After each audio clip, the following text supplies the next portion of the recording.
international exchange program, which is university-wide exchanges.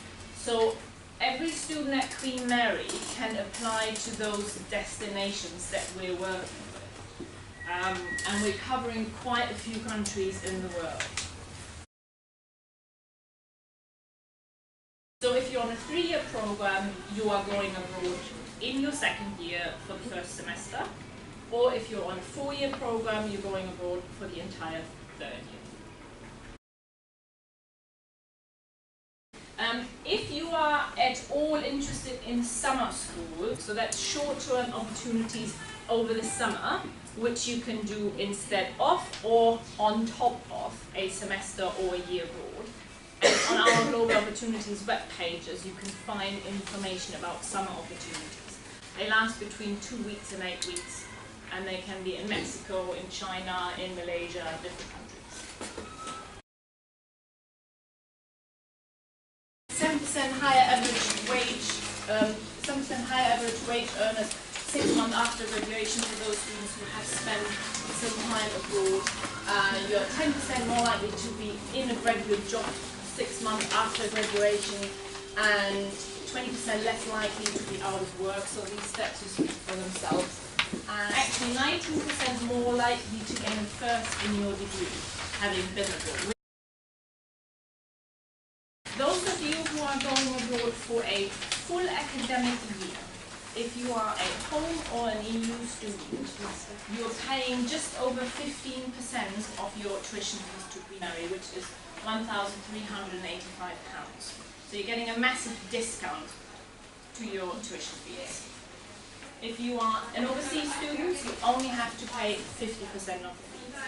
Those of you who decide to only go for 1 semester, regardless of how long you're going, you don't have to pay tuition fees at the partner university. So if you go into one of the Ivy League universities in the US, where students pay $45,000 in tuition fees, you don't have to pay that.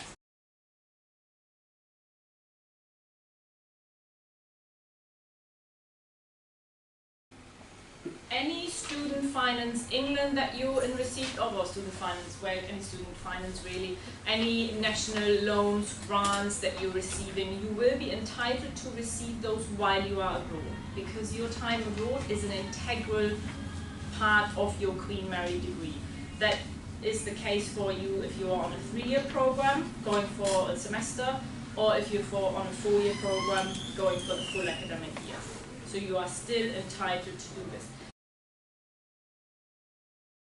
When you are reapplying for student finance, on your form you have to indicate that you are changing to a 4-year program and indicate the whatever it is then, BA drama with a year abroad or whatever it is, so that they know that it is an integral part of your degree.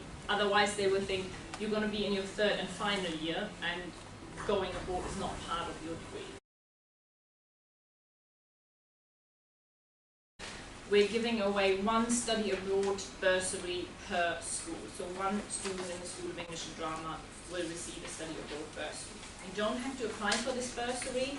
We will identify who is in receipt of a full Queen Mary bursary, and it will go to the academically strongest student in the School of English and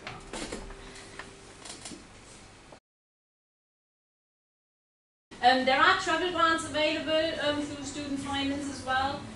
We're going to cover more of that in specific finance and budgeting workshops, which I have the dates on the slide later on. And during these budgeting workshops, we basically want to give you an overview how you can find out how much money you have available for your exchange, to ensure that you are applying for a destination that you can afford to go to. Because what happens a lot is that students drop out of the exchange in May or June because all of a sudden they realize that they cannot afford to go study at Hunter College in Manhattan because it's too big of a city, the rent is too expensive, and they haven't really done like a budgeting spreadsheet, and we just want to avoid that to happen. We want you to make a decision, make you an offer to go somewhere, and you to be comfortable that you have the financial means to actually go to this place.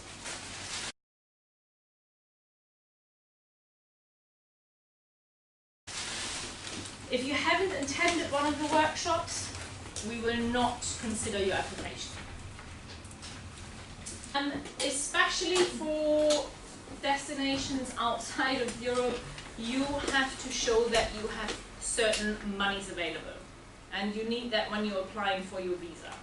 There is actually quite a handy list that my colleague Harry Gibbons put together, where it gives you an overview of how much money you roughly need. So the figures on the website, they are roughly what you need, but that's only like for the bare minimum. It doesn't include going on a weekend into Manhattan or visiting your friends somewhere else in the country. So that's the bare minimum that you need, and you need to show that you have that money when you apply for your visa. These are the correct destinations which are available to those of you who are planning to go abroad for a full academic year, which is universities in the US, in Canada, Australia, Malaysia, New Zealand, Hong Kong, and Japan. A very special exchange is with Monash University, because with Monash you can actually either spend the entire year in Australia, or you can spend the entire year in Malaysia, or you can decide that you want both and go to Australia for the first semester and to the Malaysia campus in the second semester. And then these are the destinations that are available for students who want to go abroad for one semester.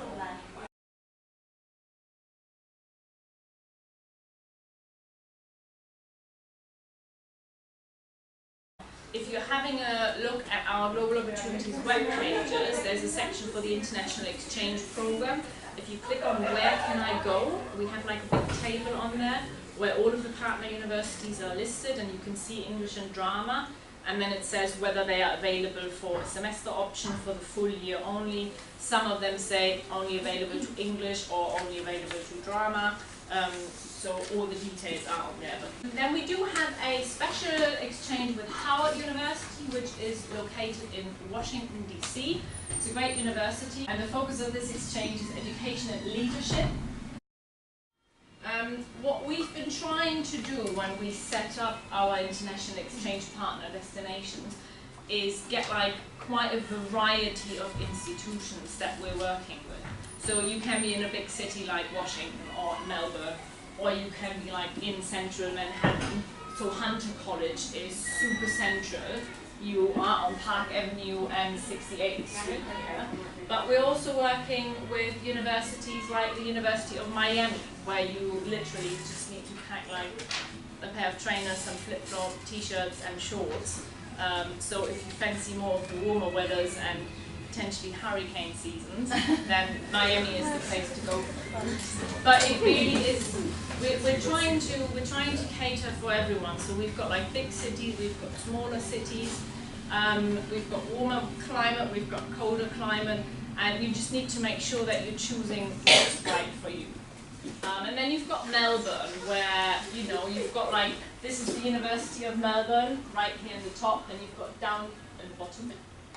And then you've got downtown Melbourne here, and just behind that we've got the beach. So you've got basically all in one in Melbourne. And yeah, we are working with the best universities in the world. Nanyang Technological University is one of like a very modern, very young university as well. So there is quite a variety. So if you've already got like a particular university in your head where you're like, oh, I really want to go to this university, be open to maybe other places as well. There are 2 application deadlines. The first one is the 16th of November. That is for the University of California. So how does it work? On the application form, it will not say, you won't be able to select your student in English and drama, and then only the institutions that you can go to will show up. So all of the universities that we're working with are listed on the application form. For example, the University of Copenhagen. If you select the University of Copenhagen, we won't be able to send you there because you haven't done your research. You can't go to the University of Copenhagen.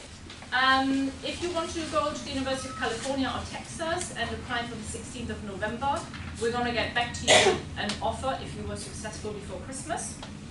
That is because they have earlier application deadlines. If you are applying for mid-February, we're going to get back to you mid-January, we're going to get back to you in February.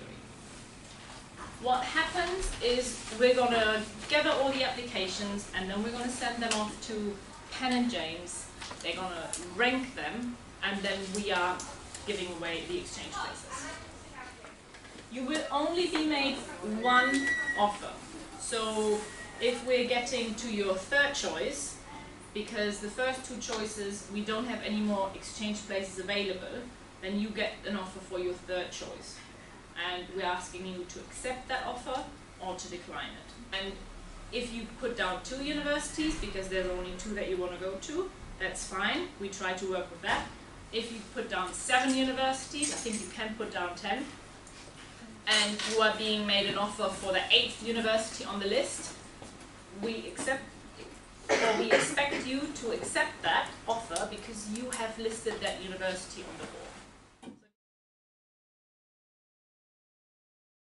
If you want to read a bit more about students who are currently abroad or who have been abroad last year, you have students here as well that are going to talk about their experience.